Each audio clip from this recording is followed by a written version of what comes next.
We like to reserve a few minutes Sunday mornings to discuss current trends that seem to be predicted by the Bible. We are futurists who interpret the unfulfilled portions of the book of Daniel and the book of Revelation, and really all unfulfilled prophecies, as future events in a literal and physical apocalyptic global context, meaning that they will take place literally.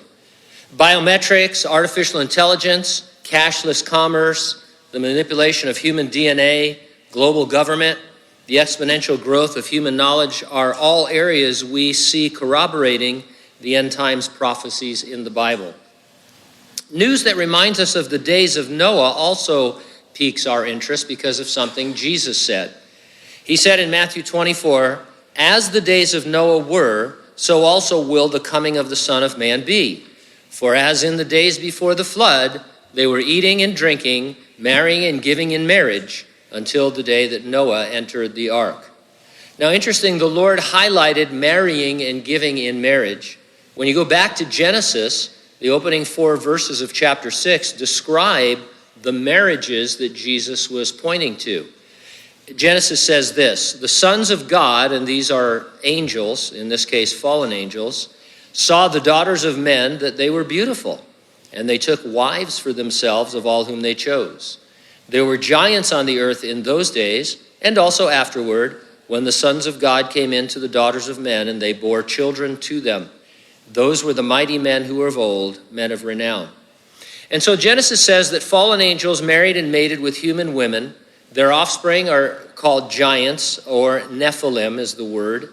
These giants were agile warriors, upwards of 12 to 15 feet tall. They were wiped out by the flood, but it also says they were on the earth afterwards, and we read of them again in Israel's conquest of the Promised Land. Nephilim weren't eradicated until the reign of King David. This news story captured my attention, thinking about the days of Noah. It was titled, "Massive Dragon Man Skull Found in China." Let me read you some excerpts from that. "A gigantic fossilized skull that was hidden in a well in China for 90 years has just been discovered by scientists. The skull was originally found in 1933 by Chinese laborers building a bridge in Harbin, a northern Chinese city, during the Japanese occupation. To prevent the skull from falling into Japanese hands," which I guess would have been terrible. You don't want Japanese people having a giant skull, I guess. I don't know why, but anyway, it was wrapped and hidden in an abandoned well. It was rediscovered in 2018 when the old man who originally hid it told his grandson shortly before his death. I could see that scene too. You're thinking of an inheritance and your grandpa grabs you and says, "There's a giant skull at the bottom of the well." This whole story is fun. The remarkably well-preserved fossil has been dubbed Dragon Man for the northern Chinese province where the skull was found, the Black Dragon River region.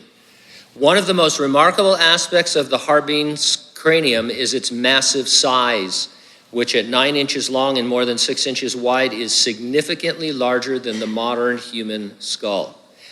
I'm not saying this is a Nephilim skull. Maybe it is, maybe it isn't.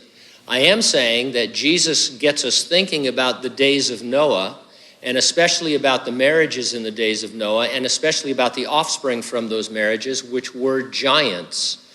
And one thing that's noteworthy as well, just a little while ago, every discovery like this was immediately labeled fake.